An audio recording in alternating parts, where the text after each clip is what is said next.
Simple ಮಂದಿ ನಾವು ಶೋಕಿಗಂತ ಆಡುತ್ತೀವಿ, ಎದ್ರೋಲ್ಲ ಮನೆ ಮಠ ಮಾರಿಕೊಂಡ್ರು. ಪಾಪ ಪಾಂಡವ್ರೆ ಹೆಂಡ್ತೀನೆ ಕಳ್ಕೊಂಡ್ರು.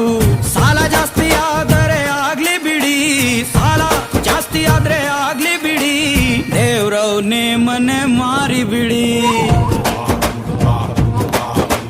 ಯಕ್ಕ ರಾಜಾರಾಣಿ ನನ್ನ ಕೈಯೊಳಗೆ